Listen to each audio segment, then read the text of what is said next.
كلنا هنصلينا أبززلنا يا أخوينا እግዚአብሔር ቃሉ خفتلنا እግዚአብሔር ቃሉ خገልጸልና በመንፈሱ ክትንክፈና ክንጽልይና እግዚአብሔር አምላኽና አዚና ንኽብረካን ንመስግነካን አለና ኩሉ ክብሪና አኻ ይኹን በዛም ሸዚያ ድማ ገጽካን ደሊ ናኻን ደልለና እግዚአብሔር ከምቲ ጽሑፍ ኩሎም ደቅኺ ካብ እግዚአብሔር ዝተማሃሩ ክኾንዮም ሰላም ደቅኺ ብዙሕ ክኸውን ይተባሂሉ ተጻሒፉ ከም ዘሎ እግዚአብሔር በአኻኽን መሃር በዝምሸት ዝንደልለና ለነፍስ ወከፍና እግዚአብሔር አብዘዘለና ይሁ በቃልካ ጌርካን ውሽጥና ከተስምዑ እግዚአብሔር አምላኽና ዘይንርስዖ ቃል አብልብና ዝተርፍ ቃል ብርሃን ኮይኑ ዝመርሐና ቃል እግዚአብሔር ዝፍውሰናን ዘጸናንዓናን ቃል በዝምሸት እግዚአብሔር ክትበና በዛ ሰዓት ዚያን ጽልለና ስጋ እንደምንጸጥ አብሎ እግዚአብሔር ኩሉ ኻልእ መንፈስ ጸጥ ይበል መንፈስካ ግና እግዚአብሔር ተጊሁ በዛ መዓልት ዚያ በዛ ምሸት ዚያ ክዛረበና ንውሽጥና ከስምዖ ብስም ኢየሱስ ክርስቶስ ንጽልለና ጎይታ ክብሪ ምሳና ኹን ኩሉ ክብሪ ንስኻ ውሰዶ ብብርሃንካ ብርሃን ንርእለና ጽሑፍ ይሞ እግዚአብሔር ብብርሃን ቃልካ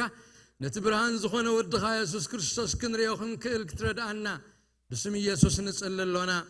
ኩሉ ክብሪ ንስምካ ይኹን ሳና ስለ ዘለኻ ተመስገን ብስም ኢየሱስ አሜን ክብርና አምላኽ ይኹን እቲ ሒዝናዮ ዘለና ትምህርቲ ካብ ግብረ ሐዋርያት ኣብ መጽሓፍ ቅዱስ ካብ ግብረ ሐዋርያት ኢና ነጽንዕ ዘለና ካብ ምዕራፍ 1 ጀሚርና ስጋዕ ምዕራፍ 9 በጽሕና ኣለና በብግዚኡ እግዚአብሔር ይዛረበና እዩ ሎሚ ድማ በጽሕና ዘለና ኣብ ምዕራፍ 9 تغسي عسرت أبيلنا إنا بتحنا زلنا لومي كاب عسرت ندحار زلو እግዚአብሔር كسع زدقفنا ساعتون كسع زفك أدلنا تتريفو زلو كفلي كنريوينا إذا حزنا يزلنا معرف 9 أرئيس خنهبو خلنا زلوت حيلي أملاخ إلنا إنا يبنايو أبزا معرف زياخا ني أملاخ حيلي نتخلوت زي كأل أب عين السب تسفى زقرت تسفى زي بلو تسفى تقبص أو نجر እግዚአብሔር ግና حدش نجر كجبر كله نتساول تباله بعل ترسيس أنصار أملاخ زخيدن زنهرن زنبرة نوانجيل نمتفع بيت كريستيان كأن مدمساس كم أراويت زبلع أراويت كوينو تلعيلو زنبرة تهندده سبعي برتع سبعي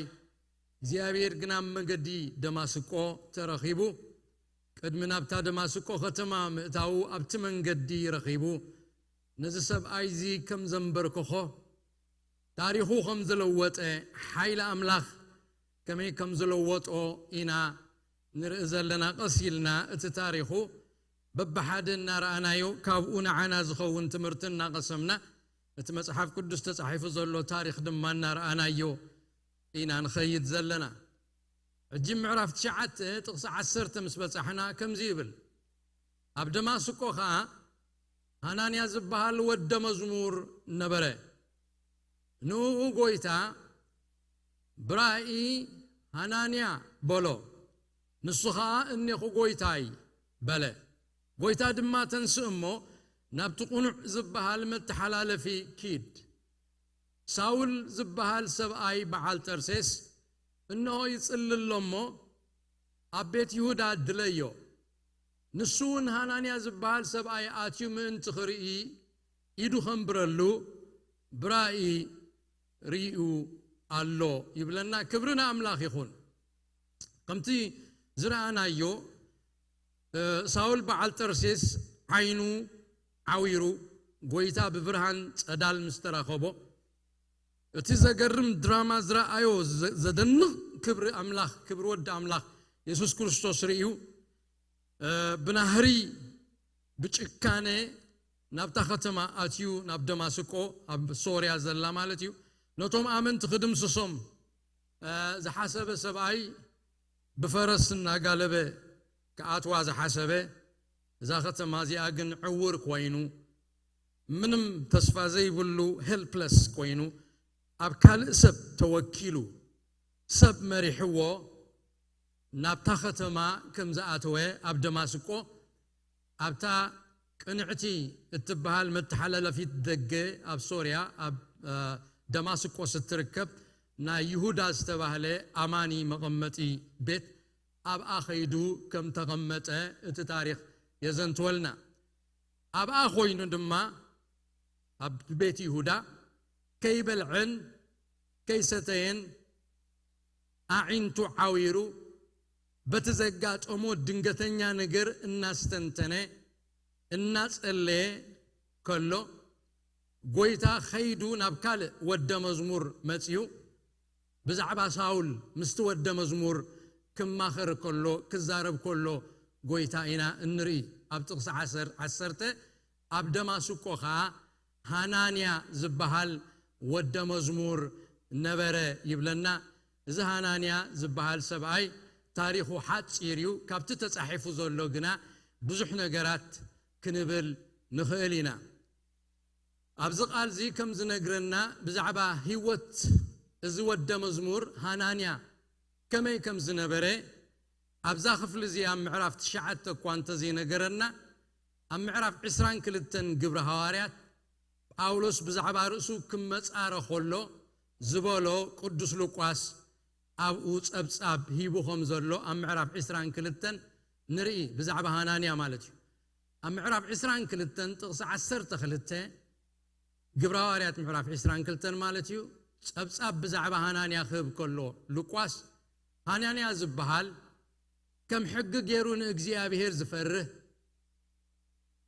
ኣብኡ ዝነበሩ ኩሎም ኣይሁድ ጽቡቕ ምስክርነት ዝመስከሩሉ ሰብኣይ ኢሉ እንታይ ዓይነት ሰብኣይ ከም ዝነበረ ሃናንያ ወደ መዝሙር ጎይታ ኣብኡ ጠቂሱልና ኣሎ ኣብዚ ጥቕሲ 22 ኣብ ምዕራፍ 22 ጥቕሲ 12 ተጻሒፉ ዘሎ ጥቕሲ ቅርብ ኢልና እንተርኢናዮ እንተመርሚርናዮ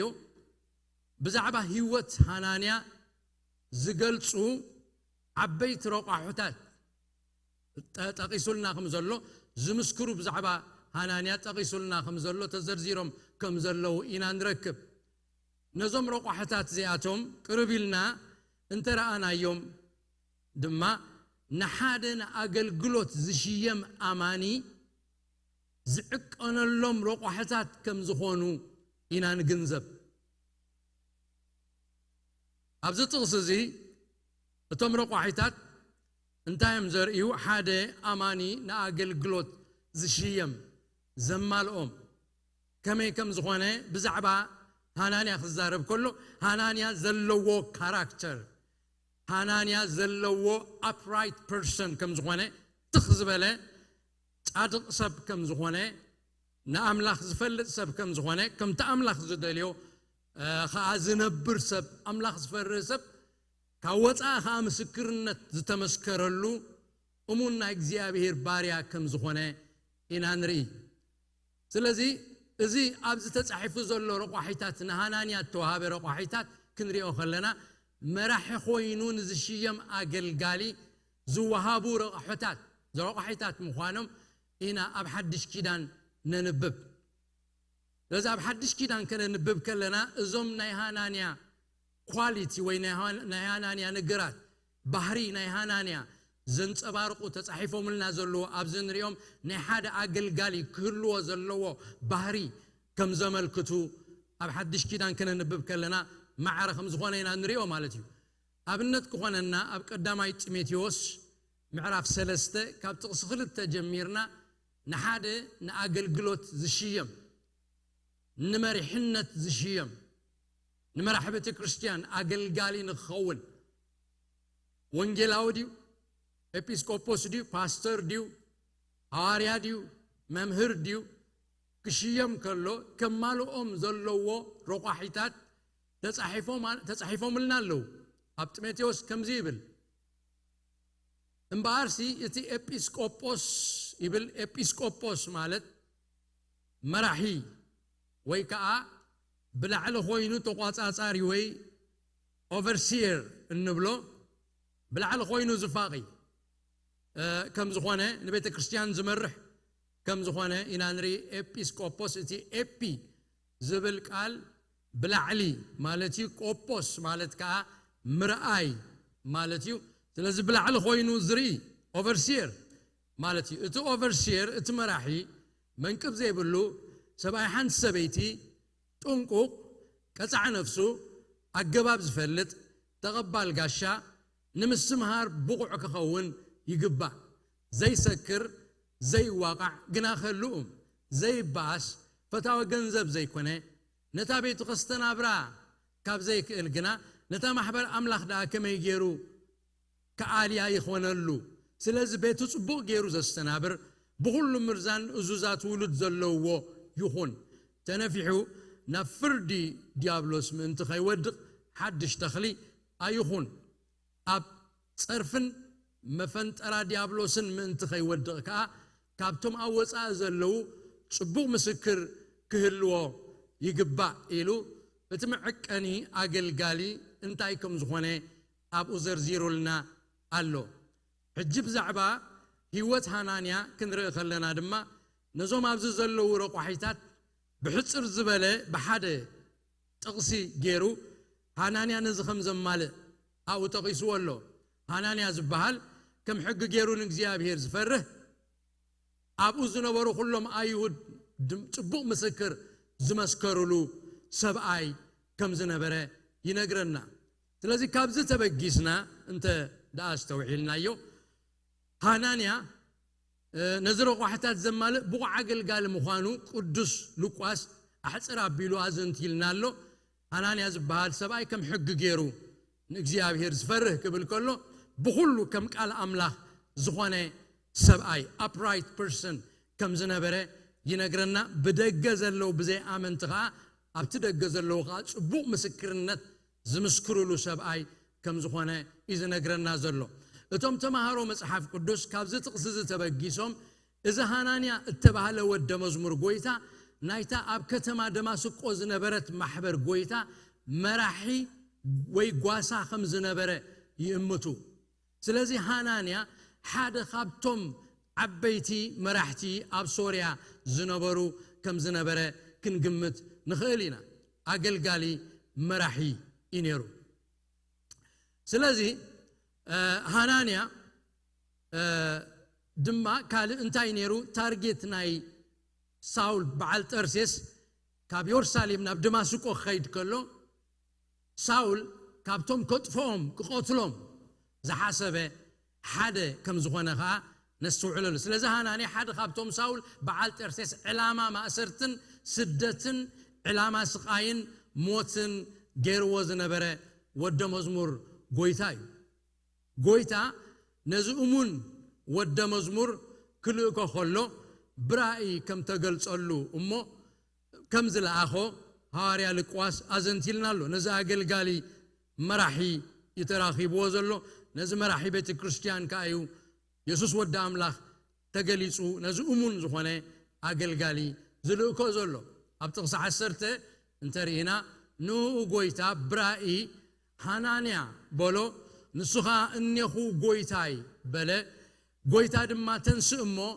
ናብቲ ቁኑዕ ዝበሃል መተሓላለፊ ኺድ ሳውል ዝበሃል ሰብኣይ በዓል ጠርሴስ እንሆ ይጽሊ ኣሎሞ ኣብ ቤት ይሁዳ ድለዮ በሎ ስለዚ ይልእከሎ ሚሽን ይዝህቦ ዘሎ ጎይታ ንምንታይ ንሃናንያ ከም ዝለኣኾ ኣጸቢቕና ክነስተውዕለሉ እንኽእል ነገር ኣብ ዘሎና ኩሉ ግዜ ኣገልጋሊ ክለኣኽ ከሎ ጎይታ ይልኒ ኢሉ ጥራይ ብድድ ኢሉ ክኸይድ ኣይክእልን እዩ ምክንያቱ ኦቶሪቲ ዝሃቦም ኣምላኽ ዝሾሞም ኣለው ማለት እዩ ቅድሚ እቲ ኣገልጋሊ ዝጸንሑ ኣገልገልቲ ዝጸንሑ መራሕቲ ኣለው ስለዚ ንሐዋርያ ጳውሎስ ወይ ከዓ ንሳውል በዓል ጠርሴስ ሕጂ ንሚሽን ክልእኮ ነቲ ዝጸውዖ ጽዋዓ ክልእኮ ተቐሪቡ ስለ ዘሎ ሳውል በዓል ጠርሴስ በታ ጎይታ ተራኸቦ በኣቢሉ ናብ ኣገልግሎት ክኸይድ ኣይለኣኾን ሃናንያ ኣገልጋሊ መራሒ ዝኾነ ኣብ ጠርሴስ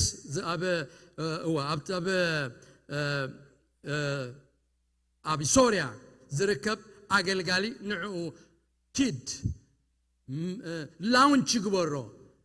ኪድ ንገሮ أنا لأخكال خويلو كم زلاخو نري سلازي كل أخو خلو أجلجلتي بأجلجلتي بتوم التشمو أجلجلتي بأم يوم كل أخو زقبا سرعات جزيابير أمبيرولنا الله دحرون أولوس نتهاوري أو خيد كله منفس قدوس نتوم أجلجلتي نتتصوع قوة وعفلا يلي إلو كفالي ونتوم أجلجلتي خمسنا جرام مبر نساول مسوين أجيرك الله همو كم تزبول كخيد كجبر أيبالون كل جزء زيابير أوتوريتي خبري سلطان الله كل جزء زلخ الله مالتيو بيدونن كخم زي كونه إنانري مالتيو سلازي التسرعات من تخجبر نزؤمون زخونه أجل جالي هانانيا قويتا برائت جليسو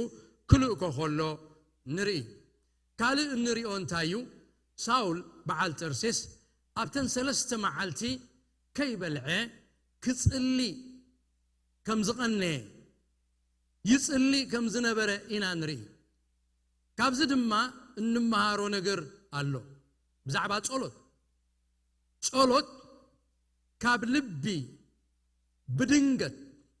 كي حسب كالو زفلفل نجر مخانو نغلبل أتم بمنفس قدس هواتهم زتلوته زدحانو سبات بحاجوس كاب لبهم زمن شوه صولتن لمانون مهللان مسجانان يوم زغربو نايت صولت تمرت بيت هاي تخيدني خا نايت صولت كم يجير كايس إلا مسرع هاي تمهارني خا صولت سبونتانيوسيو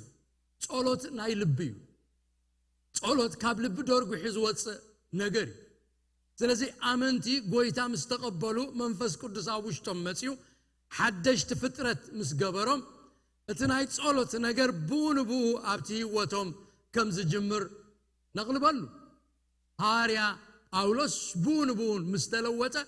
مسك زيابير كزرارب يجميرو سلازي صباغ قالات ايكونن مسرع زحازه مزراب مالت ايكونن تقصتات مفلات مصحف قدس مفلات ممرمار مالت ايكونن صولت مالت ناي لبخا نغر اوصيكا مزراب مالت كم زخونه نحزو نتم بمنفس قدس زتلوطو سبات صولت بونبو كم زتنفاسهم يزخون نتب كريستوس غيرونا يزل عالم هيوت ذهابهم املاح كما بوم كفلطو سلاز جمرو كما بوم يوم كزاراربو زجمرو ان خدو ديو كف مسبلو امدك اسيوم بت مسبلو ديو بوغحتا ديو بليت ديو كصبم كله ديو اب غزيرا هوا ديو كل غزي يوم مسبوم ززراربو ساول بعل ترسيس دما لكعكمو نفسه مستحانت يسوس كريستوس مستقلصلو هيواتو مستلوته سلسته معلتن سلسته ليتن ابيت يهودا خوينو خصباب خلو مسك زيابير ابو مستزولدو بمنفس قدوس يزرارب كم زنبره لبو يفسس كم زنبره يصلي كم زنبره اتقال املاح ينغرنا ساول بعل ترسيس كابزا غزيزيا اتحيزو مصلاي مسجمره ملا هيوتو كسع ناب غويتا زخيد كسع علته موتو كيباتخه يصليو باولوس صلاي سباي كم زنبره كاب صحفاتو كنغزب نخيلينا نتم زغلغلوم زنبره امنتي كمعدم كلون ساول بعل ترسيس وي باولوس كيباتخو كل جزء كصليو خمزلوم يمعدوم بزعبا رؤسو كمن يصلي خمز نبره بزعباتن محبرات بزعبات اغلغلوت بزعبا كله يصلي خمز نبره اب افيسون معرف حدا خنريون خلينا اب قولسي خنريون خلينا اب افيسون معرف 3 خنريون خلينا عينت لبكم بريو تسفاص وعاكم منتاي كم زغونه من تخطفلطو عينت لبكم كخفت تصلل خوينو اب معرف 3 مسكدنا افيسون كا كابت خلو خابو زوص زسمه زبله ابو خلو زغونه እግዚአብሔር ببركاي امبركا خالخو او وشتكم بمنفس قدس بحيلي من تخطبر تعو صليلكم الله الو خمز صلي اب تفلاله بوتانتن محبرات كمز صليلن بفلا بتسالونكي خلينا نبب كلنا سالساي معراف كا قصكم كرئن كاب امنتكم زغودله خنمل ليتن معلتن متن زيبلو الناس علينا بتباخاتكم مخنيات اب قدم املاخ نحغوسلو كل حاغوس بغمي زبل مسغانا خون اينا بزعبخاتكم لاملاخ نمسغنونا بله متن زيبلو صلوت بزعبخم الناس علينا من تخريهم እግዚአብሔር ገጽ ተሰብ ተሰሎንቄ ከርዮ ለይትን መዓልትን ከይባተኸ ይጽሊ ከም ዝነበረ መስኪሩ አሎ ካብዛ ሰዓት ዚያ ኣብዛ ምልዋጡ አቤት ይሁዳ አብ ደማስቆስ ኣብታ ቅንዕቲ ትበሃል መተሐላለፍ ዘላ ገዛ ኮይኑ ምጽላይ ዝጀመረ ሳውል በዓል ጠርሴስ ሙሉ ዘመኑ ሙሉ ህይወቱ ጎይታ ክሳዕ ዝወስዶ ናይ ጸሎት ሰብ كم زنبره إن نصلي كل جزء كسبخ كله كمهر كله نتم زقل قلوم كم تنسوز تصليو ليتن معلتن كتصليو كم عدم كله نري أبنت كون الناب كله سيرة بعي معرف كاب تقصر بعد كاب كلتك سعر بعد ترينا صلوتا زوترو بون بمسجانا نقحو اتبزعبو تأثير زلهم مستير كريستوس كنجر مزرابو خمس جبان من تخجلسو أملاخنا تقالو دقك خفتلنا من تانا دما تقليو كيباتكم تقليو إلو خمعد كله نري أبتسولون كم عرف حمشة تقص 10 شوعة كيباتكم تقليو أبتسولون كي قدما يتسولون كم عرف 10 شوعة تقص 20 حمشتن أتمحواتنا من تانا دما تقليو النابلة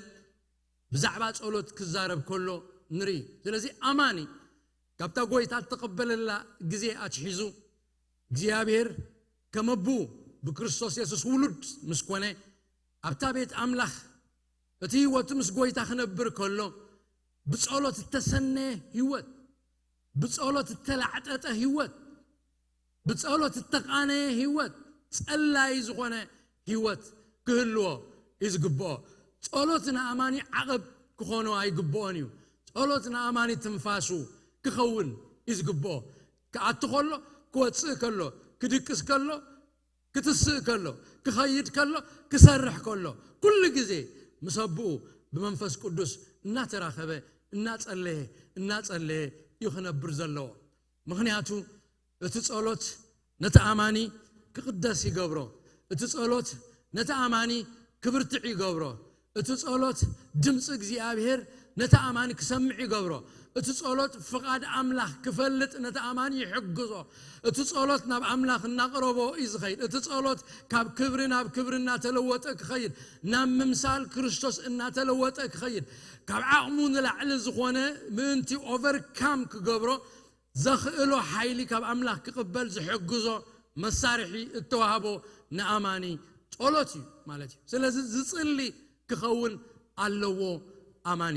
معاشي خصل زلوا كل معلتي كميل خويني خصل زلوا كم تزخونه انتس دويلو انتس دقيسو انتس نخده انتس تنبركخو انتس بتيلو كل غزي مس املاخو كراخب كم زغبو كابزي كنمهار نخلينا لذا ساول بعل ترسس ثلاثه معلتي كي قارصه نغويتانا تصبابه يصلي كم زنبره يناندري ساول ناصله كتصبابه كله صلوت ملس يمصي كتصبابه كله غويتا نحن ساول حدراي اريو رايو انا صليه كله እግዚአብሔር ዘራአዩ ራእይ ድማ ሃናንያ ዝበሃል ሰብአይ መጽኡ ይዶ አምቢሩ ከም ዝጽልየሉሞ አዕንቱኻ ከም ዝኽፈታ መንፈስ ቅዱስ ከም ዝምላ ብራይ አቀዲሙ ገሊጽሉ ከም ዝነበረ ንሪ ኣብ ጥቅስ 12 ምስከድና ንሱን ንሃናንያ ጎይታ ከምስክር ከሎ ንሃናንያ እንታይሎ ሃናንያ ዝበሃል ሰብአይ አትዩ ምእንቲ ክርኢ ኢዱ ከምብረሉ ብራኢሪ እሎ ኢሉ ንሃናንያ ጎይታ ከም ዝነገሮ ንሪ ጎይታ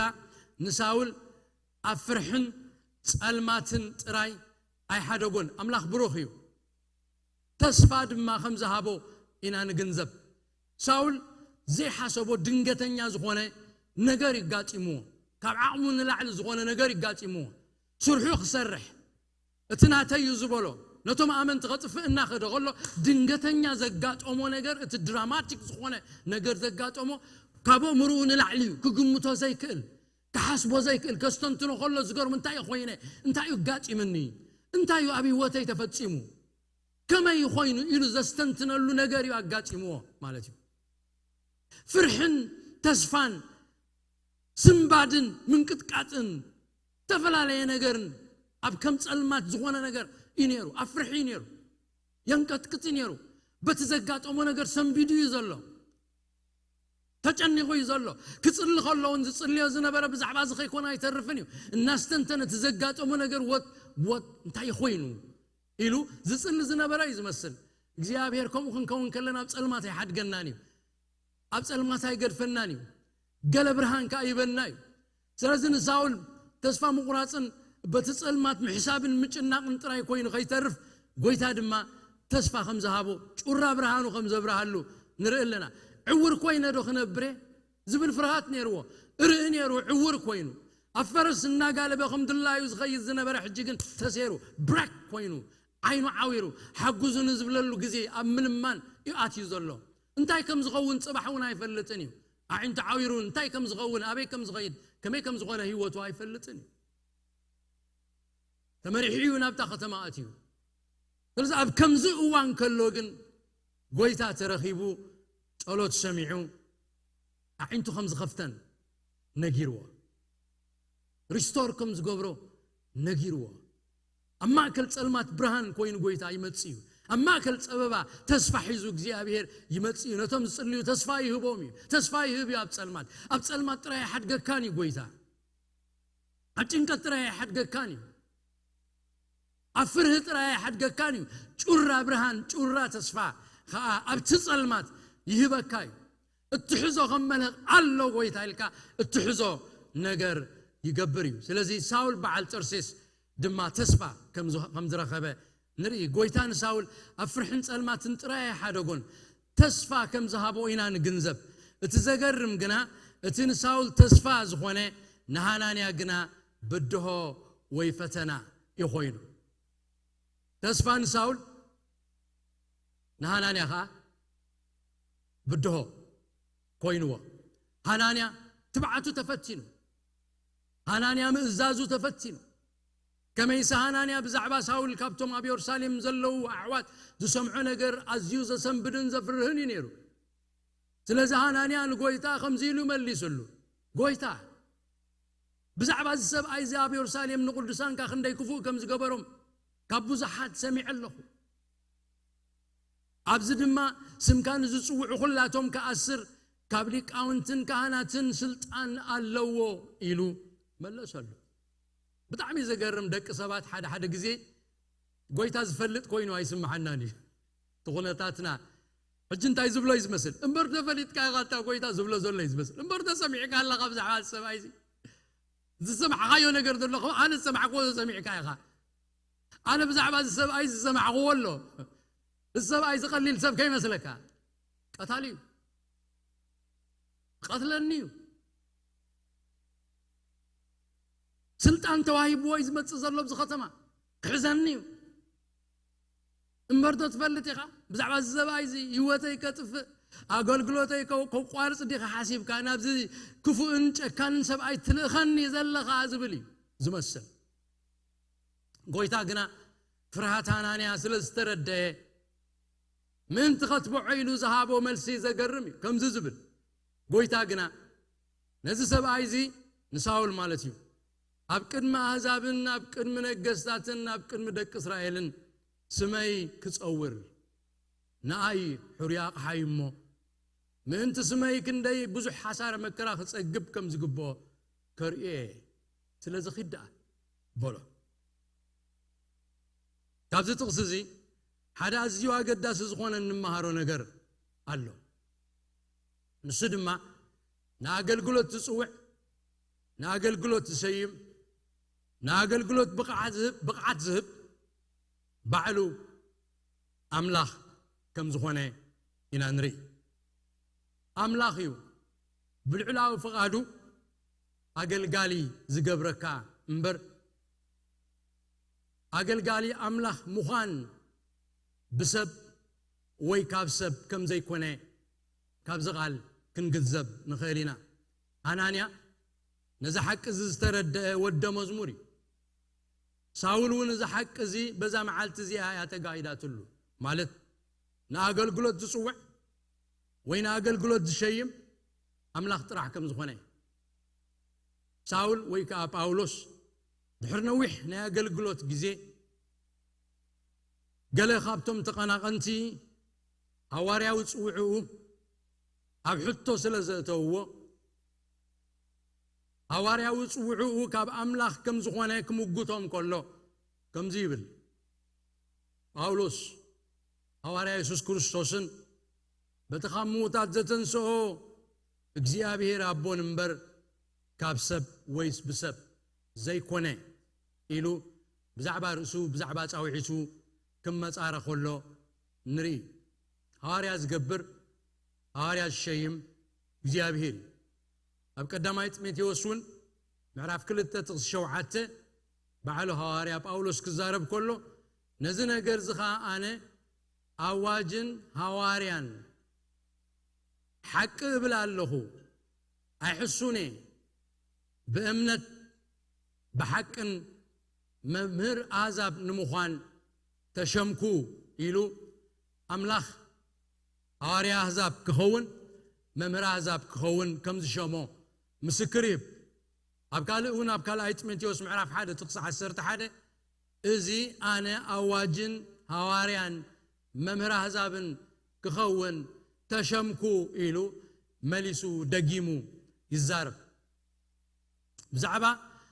حواريا وصوعو كاب أملاخ كم زخونه حواريا باولوس تماس آريو قالو سلازم مصحف قدس ناقل قلوت زصوع ويز شيم أملاخ تراي كم زخونه أرجيسو يزنقرنا من يزشيم من يزصوع أملاخيو أملاخ زي صوعو هاريا كخون أيكلني منفس قدس زي شمو شما قل لك خون أقل قالي كخون مراحي كخون أيكلن كاب أملاخي توهبت أبقدام أي كورنثوس معرف 10:23 شمونتن نزير رقا قصلنا أملاخ دما أم محبر قدم هواريات كالا أي نبيات سالساي ممهاران دحار قبر تحيلتات دحار وهبت مفواس مرداء دخومات ممرح ببينو قانقواتات سرعه يبلنا لذي أملاخ سرعه أملاخ يزسرع أبيت كريستيان أملاخ يو أقل قلتي ذهب أقل قلتي تسرع زبل أقوم شومه ويحابه زبل إذا سمع مخانس السرع زبل እግዚአብሔር አገልገልቲ ከምቲል ወዘሎ ሐዋርያት ነቢያት መምሃራን ጓሶት ኃይል ዝገብሩ እግዚአብሔር ኣብ ቤተ ክርስቲያን ከም ሰርዐ እትስራሕነ ኣምላኽ ከም ዝኾነ ይዝነግረና ዘሎ ቤተ ክርስቲያን ዳንታ ይስራሓ ኢልና እንተ ሓተትና ቤተ ክርስቲያን ነቶም ዝሃባ አገልገልቲ ምፍላጥ እዩ ክትፈልጦም ሪኮግናይዝ ክትገብሮም ከተለልዮም ክትቅበሎም مستقبلتهم كا كتفاليوم تمصواع غنا ني املاخي تمشام غنا ني املاخي اب غبرارات معرف عسراون كم يلنا لبطس عسران شومونتن سلازي نرسخمن يتاب غزا دمو زطريا محبر غويتان كتغواسيو منفس قدوس ابيسكوبوسات غيرو اب از شومكم كل موغاسه حلو ابز دما ابيسكوبوسات غيرو زشمه منفس قدوس كم زخونه ينغرنا الله ስለዚህ እግዚአብሔርዩ አገልጋሊ ዝገብረካ ኤፌሶን 4 ምዕራፍ ቁጥር 10 ተሓደውን ጎይታናን መድኃኒናን ኢየሱስ ክርስቶስ ተሰቂሉ ምስ ሞተ ካብ ሞታት ካብ ምስተንሰ ኣብ ሰማይ ኣብ ላዕሊ ኸዓ ምስ ዓረገ ኣብ የማን ኣምላኽ ምስ ተቐመጠ እቲ ስልጣን ካብ ኣቦ ምስ ተቐበለ ድማ እቲ ተስፋ ናብ ማሕበሩ ክልእኮ ከሎ ምስ ትምራድ መንፈስ ቅዱስ አገልገልትን ማህበሩ خمزهابا ابتقال املاخ تنجيرولنا ንሱ ይብለና ጎይታናን መድኃኒናን ኢየሱስ ክርስቶስ ገሊዮም ሐዋርያት ገሊዮም ድማ ነቢያት ገሊዮም ወንጌላውያን ገሊዮም ጓሶትን መምሃራንን ክኾኑ ሃበ እቲ ሃበ ዝብል ኣብ ሰለስቲኡ ጥቕስን ተርኢናዮ ኣምላኽ ሰርዐ መንፈስ ቅዱስ ሾመ ኣብዚ ከዓ ጎይታና ኢየሱስ ክርስቶስ ከዓ ሃበ ኢሉ ስራሕ ስላሴ ከም ዝኾነ ኣብ ወልድ መንፈስ ቅዱስ ንቤተ ክርስቲያን ኣገልገልቲ ከም ዝህብዋ ኣብዚ ኣዳዕዲዑ ይነግረና ኣሎ ካብዚ ንሃናንያ ዝተዋህቦ መምርሒ ተበጊስና ኢና ዝንብል ዘለና ንሃናንያ ወዲ ኣምላኽ ኢየሱስ ክርስቶስ ተገሊጹ ክዛረቦ ከሎ እዚ ዳ ቀታሊ ሰብ እንዲሁ ኣነ ከመይ ገይረ ናብኡ ክኸይድ ክቐትለኒ እዩ የፍርህ እኮ እዩ ምስ በሎ ግደፎ ዳ እዚ ንዓይ እንታይ እዩ ሕሩይ ኣቕሓ እዩ ንዓይ ዝኸውን ኣገልጋሊ እዩ ናይ ኣሕዛብ ምስክር ክኸውን ጎይታ ከም ዝሸሞ ገሊጹሉ ንሃናንያ ሃናንያ ከዓ ተረዲይዎ ካብ ኣምላኽ ከም ዝኾነ ፈሊጡ ናብቲ ጎይታ ዝለኣኾ ከይዱ ሳውል ወይ ጳውሎስ ምንም እኳ ቅድም ንኣይሁድ ወንጌል እንትኣብፅሐ እቲ ቀንዲ ፃውዒቱን ሕርየቱን ግና ወንጌል ንኣሕዛብ ከብፅሕ ከም ዝኾነ ብኣምላኽ ንዑ ከም ዝተሓርየ ኢና ንርኢ ሐዋርያ ኣሕዛብ ክኸውን እዩ ጎይታ ንሳውል ጨዊዕዎ ኣብ ሮሜን ተዳሪእና ክምስክር ከሎ ባዕሉ ጳውሎስ ኣብ ጥቕሲ 13 ንኣኻትኩም ኣሕዛብ እብለኩም ኣለኹ ምናልባሽ ነቶም ብስጋ ዝኾኑ እንተ ኣቕናእክዎም ካባታቶም እውን ገለ እንታድሓንኩ ኣነ ንህዛብ ሐዋርኦም እየ መልእኽተይ ከዓ ኣኽብር ኣለኹ ኢሉ ንሰብ ሮሜ ከም ተዛረቦም ንርኢ ወሲኹ ከዓ ኣብ ምዕራፍ 15 ሰብ ሮሜ ግናኸ እቲ ብመንፈስ ቅዱስ ዝተቐደሰ ምስዋ ኣሕዛብ ቅቡል ምእንቲ ክኸውን ብወንጌል ኣምላኽ እናገልገልኩ ናይ ኢየሱስ ክርስቶስ ኣገልጋሊ ንህዛብ ምእንቲ ክኸውን ሲ በቲ ካብ ኣምላኽ እተዋሃበኒ ጸጋ ከም ዘዘክረኩም ኮይነ ብሓደ ወገን ኣዝየ ደፊረ ጸሓፍኩልኩም ለና ከሎ ናይ ኢየሱስ ክርስቶስ ኣገልጋሊ ንህዛብ ምእንቲ ክኸውን ኢሉ ንኣሕዛብ እተላከ ሐዋርያ ከም ዝኾነ እዚ ከዓ ብጎይታ ካብ ሰማይ ካብ ላዕሊ እተወድአ ምኽሪ ኣምላኽ ከም ዝኾነ ካብ ኣምላኽ ከም እተዋህቦ ኢና ንርኢ እቲ ጽሑፍ ንሃናንያ ክዛረቦ ከሎ ከምቲ ብዛዕባ ሳውል ጎይታ ተዛረቦ ንሃናንያ ሳውል በዓል ጠርሴስ ኣብ ቅድሚ ነገስታት ምስክር ክርስቶስ ኮይኑ ምስክር ክርስቶስ ክትከውን ኢኻ ኢልዎ ምስክር ኮይኑ ኣብ ቅድሚ ነገስታት ንጉስ ኣግሪጳ ኣብ ቅድሚኡ ቆይሙ ኣብ ምዕራፍ 25 ጥቕሲ 26 ግብረ ሐዋርያት ብዛዕባ ወንጌል ክመጻረን ክምስክርን ከሎ ንሪዩ ኣብ ቅድሚ ነገስታት ደው ኢሉ ከምቲ እተባህለሉ ንቄሳር ከይተረፈውን ከም ዝመስከረሉ እቶም ተምሃሮ መጽሓፍ ቅዱስ ይእምቱ ብመሰረት ካልኣይ ጢሞቴዎስ 4ይ ምዕራፍ ካብ ጥቕሲ 16 ጀሚሩ እቲ ጎይታ ብራእይ ብዛዕባ ሳኦል ንሃናንያ ዝገለጸሉ ምእንቲ ስመይ ክንደይ ብዙሕ ሓሳረ መከራ ክጸግብ ከም ዝግብኦ ከርእየ ኢሉ ንሃናንያ ዝነገሮ ቃል ልክዕ ከምቲ ቃል ጎይታ ከይተዛነፈ ኣብ ህይወት ጳውሎስ ተፈጺሙ እዩ ሐዋርያ ጳውሎስ ስለ ስም ጎይታ ዘይተኣደነ መከራ ከም ዝጾረ ኣብቲ ጽሑፋት ንርኢና ኣብ ቀዳማይ ቆሮንቶስ 4ይ ምዕራፍ ገለ ካብኡ ክንርኢ ካብ ጥቕሲ 9 ጀሚርና እንተርኢናዮ ኣምላኽ ንኣና ሐዋርያት ድሕሪ ኩላቶም ኮይንና ከምቶም ሞት እተፈርዶም ከም ዝነበርና ይመስለኒ እቲ መከራ ንሐዋርያ ጳውሎስ ሐዋርያ ኮይነስ ልክዕ ኣብ ትሕቲ ሞት ፍርዲ ሞት እተፈርደ ሰብ ኮይነ ዝመላለስ መዓስ ከም ዝቐትሉኒ ኣይፈልጥን እየ ነይረ እዩ ዝብል ዘሎ ሐዋርያ ኮይነስ ንሞት እተፈርደ ሰብ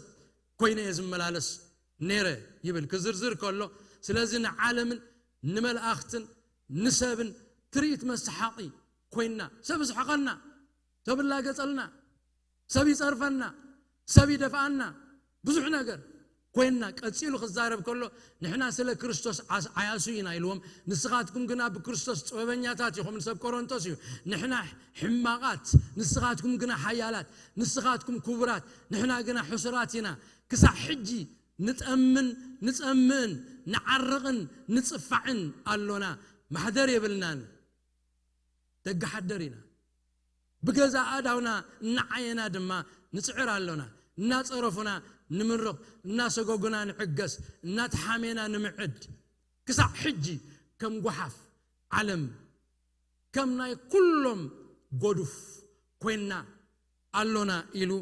هاريا باولوس زخفلو مسواتي سلسمي حصار مكرا كتأجبيو زبالو قويتانا هاناني أخنا قروخلو سلسمي تحت خورديو سلسمي كساقيو واقاك خفلي سلسمي زبالو كم تقويتا زبالو اتتنبيت كم تفلسمي إنا نري ساول باولوس رأسو كاب أكالو خسع زوسدوا كسع تسيفو زحلف سلاك سم كريستوس إذا زي بحال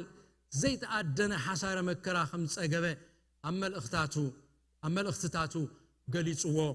قالوا كلاهي كورنثوس معرف 10 حاده قبل 23 جميرنا كننببون خلينا بكلاهي كورنثوس معرف 10 خلته قبل 7 جميرنا سقع 10 كننببون خلينا انتي حساره مكرا كم تقبل حنانيا كاب غويتا بزعبا شاول قال مستقبله فرحاتون سقعاتون تقنططلو نابت شاول عارفلو زنبره قنع زبحال متحلالفي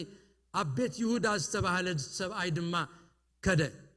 أبتقص 10 شوعته أم عرف 9 قبر هواريات أبز بس إحنا يزلنا شعو هانانيا كده مو نبيت أتوه نبيت يهودا إدو أبو أمبيروها أتساول حوي اتخذ متسك اللخام مجد ترأيك قويتا يسوس كترئن منفس قدس كمل أكان نبخالي أخوني بلو نزي أب قبر هاريات معرف 20 كلتن أب تقص 10 خيدنا خنم ببو خلنا بزعبا زي أكاونت يبولو باولوس أب بيت فرد مسكربة أم معرف 20 كلتن لوكاس كا 5 جيرو هازن تيولنالو أم معرف 20 كلتن تقص 10 ناباي متيو بزعبا هانانيا مالتي خزارب كله باولوس هانانيا خذ بالكل انتايل باولوس ناباي متيو أب تقاي دويلو ساول حوي رأى بلني أنا دما بوب نبو رئيهم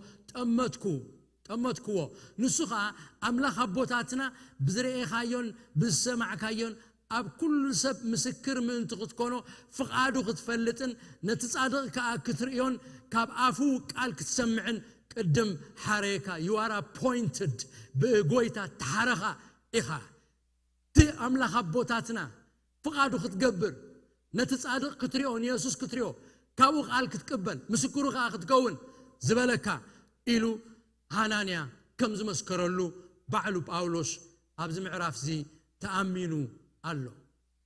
إذا خفلو صحف زي حريتن تاوعتن تلؤخون تاول بعال ترسيس انتاي كم زخونه دقيمو يقهدلنا قالو كابزو صحف زي نمهارو وبتسقى أقلقلوت مستمدحان كم زوهاب إنا نقنزب كندحن كلنا وبتسقى أقلقلوت شعو إذ وهابنا تانيحو أيكونن زوهابنا تانيحو مقدرن كيد كلنا لك اتمدحنا كصبتاوي زخونه مدحنا بروسس أيكونن مدحنا مسرح أيكونن مدحنا قصبتاوي لك اتمدحنا قصبتاوي كم زخونه بتاز دحنا لا معلت دما لك بتا معلتتيا وبتسقى أملاخ نأقلقلوت زخون وهبتنا شعينا نقبل أفتى أكل كريستوس كنت ما كلنا شعينا إذن تقولنا إذ كوينا أفتى أكلنا أتو عين تقولنا عين خوينا إن أفتى أكلنا أتو برد حد أني حنا يكوننا عين نخون أني حنا يكوننا إذ نخون أني حنا يكوننا أفتى أكل كريستوس إجر نخون كابتا مجمر يا زد حنا لا معلتي تعيزو انتاي كم زخونا أتوهبت أجا كاب أملاك كم نقبله يتقال أملاك زنقرنا زلو مالتيو كابتن صحف زي إن مهارو وبتسقى أقلقلوت مستمد حنا كم زوهابنا إيو قدم ندحن دحار وبتسقى نأقلقلوت نقبل زي كونس كلتيو مدحنن وبتسقى مقبلنن بأدراجا بحدا جزء كم زفت سم إن نعزب مالت مستمد حنا لاقي وزخيد نأملخ نقلقلو تسقى كم زوهابنا إن نريه أملخ هيوتنا مسلوته بمتن اتب كريستوس تسافيرو بناي كريستوس مسفر تسافيرو شعو زوها بنا تصقا ناقلقلو تصقا نأملاخ نقلقللو ጸጋ شعو كم زوهابنا يتقال أملاخ زنقرنا إفيسون معرف 4 كنتصنع كلنا كلتا عينة وهبتات نبزلها تمحبر زوهاب وهبت قالوا معرف 4 تغشوا حتى نفس وكف يبل يونيفرسال زخونه everyone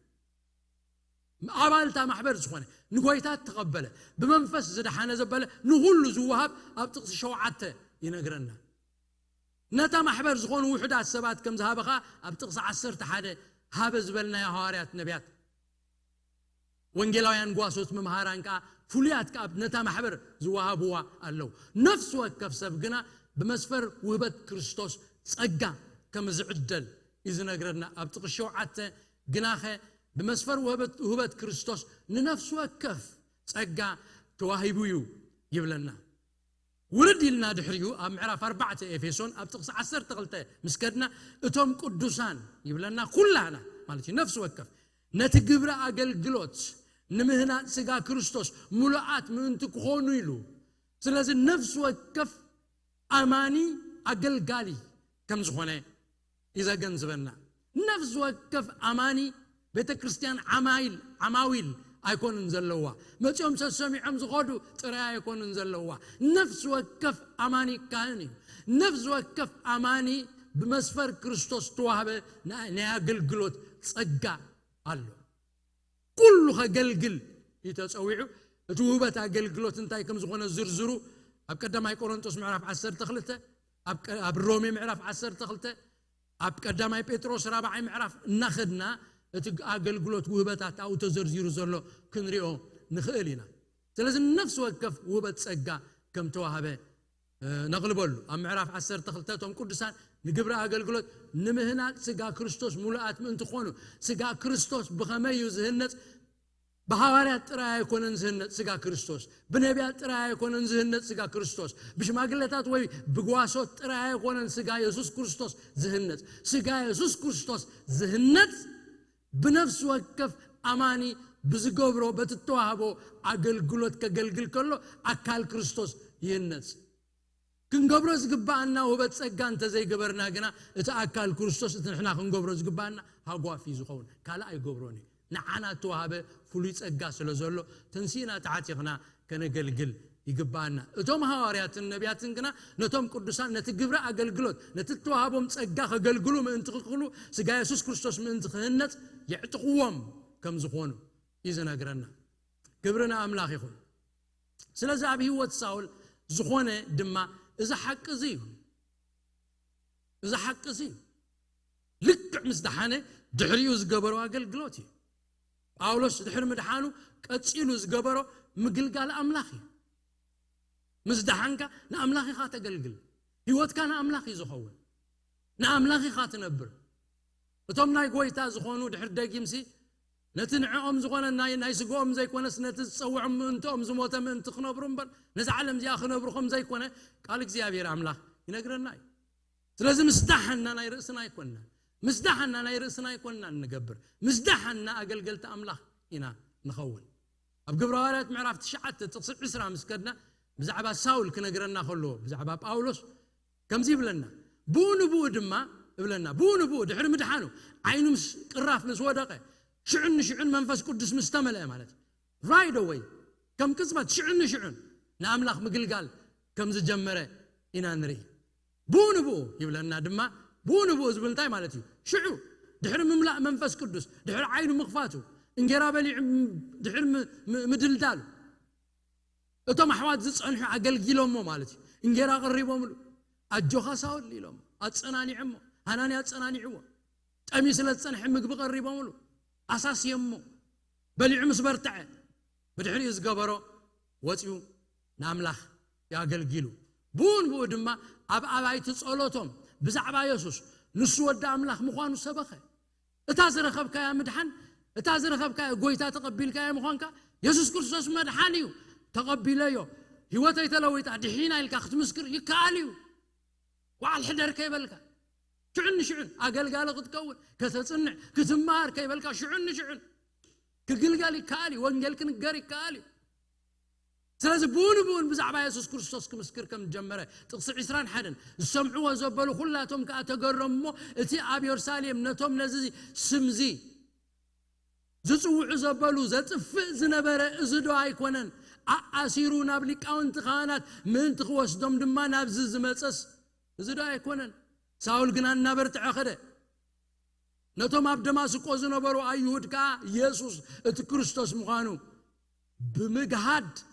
ኣፎም የትሕዞም ነበረ ይብለና ድሕሪኡ ጸኒሑ ናብ ሰብ ቆሮንቶስ ክጽሕፍ ከሎ ሐዋርያ ጳውሎስ ቡንቡ ኣገልጋል ምዃኑ ክዛረብ ከሎ ኣብ ቀዳማይ ቆሮንቶስ 4 ምዕራፍ ከምኡኻ ሰብና ኣና ከም ኣገልገልቲ ክርስቶስ ከም መገብቲ ምስጢር ኣምላኽ ዳ ይቁጾሮና እዚ ሽዑን ምስ ደሓንካ ከም ኣገልጋል ኣምላኽ ኢኻ ትቁጸር ኣምላኽ መስገን ክብሪ ንጎይታ ይኹን ሕጂ ድሕሪኡ ንሪኦ ብዛዕባ መንፈስ ቅዱስ ምምላይ ሐናንያ መጺኡ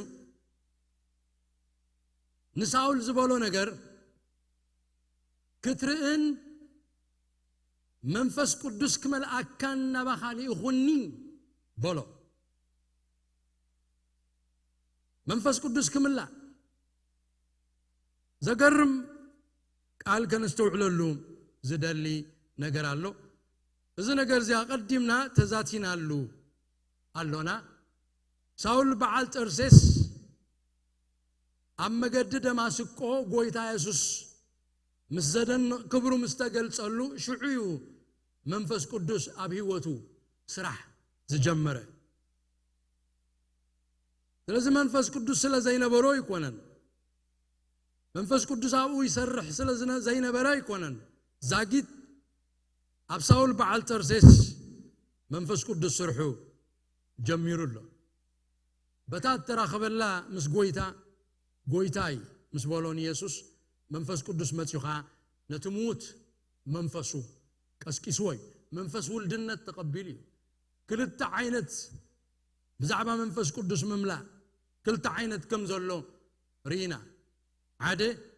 ክርስቲያን ክትከውን ከለኻ ብዘይ መንፈስ ቅዱስ ክርስቲያን ክትከውን ኣይትኽእልን ኢኻ ከም በሓድሽ ዝወልደና መንፈስ ቅዱስ እዩ ኒቆዲሞስ ክዛረበ ከሎ ጎይታናን መድሓኒናን ኢየሱስ ክርስቶስ ካብ ላዕሊ እንተ ዘይተወሊድካ ካብ መንፈስን ካብ ማይን እንተ ዘይተወሊድካ ኣይትድሕንን ኢኻ መንግስተ ሰማያት ኣቱን ኢኻ ስለዚ ሰብ ክርስቲያን ክኸውን ብመንፈስ ቅዱስ ከም በሓድሽ ክውለድ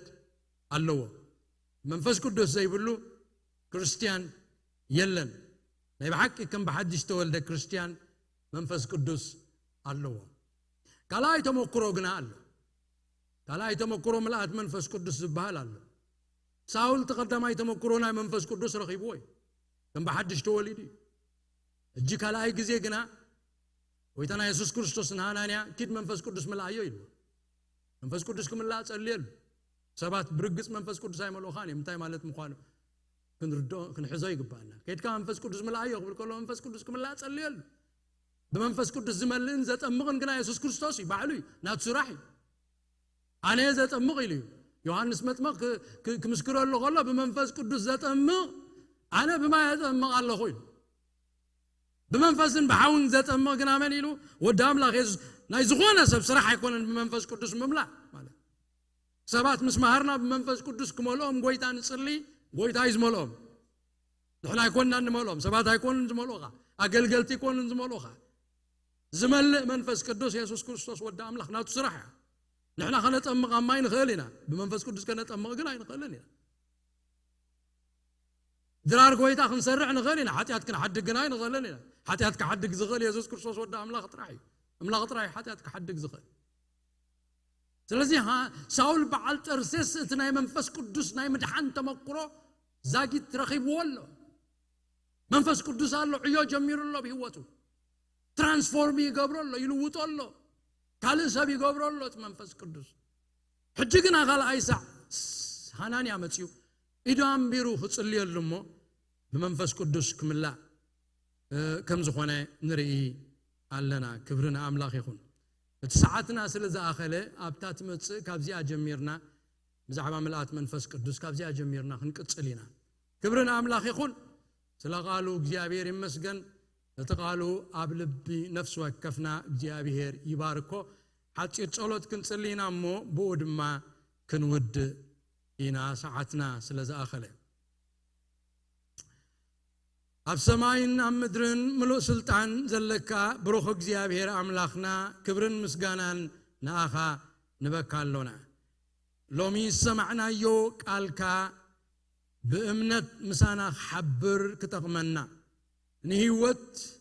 نلوتي نمسكجار كخواننا برهان كوين خبر حالنا بسم يسوع كريستوس صلى الله قويتات اللينا لمنا قالك اختبنا قالك خاصل ذهب كاننا جابير نمسكناك زمننا كله بروخ قبرلنا قويتا خبز وسينا كن كيد كلنا مقدي مسانا خون مقدنا كل نسخة مدمد كاب كفو صورنا بسلام بدحان كان بيتنا ملسنا نتوما بيتهم كوينهم زسمحوها دماغ جابير تقا خابز حلو بيتهم بارخ بيتهم محضر منفس قدوس يخون ويتا سرا ويتا بو كل خبرنا آخان بكا لازنا برد الناس لازو تصبوق مشت مسقانا تقبل بشم يسوس آمين እግዚአብሔር ይባርክኩም አጎይ ያብዛሐልኩም አብዝ መልጽ ሳዕን ራኸብ ደሓን ቀኒዮ ተባረኹ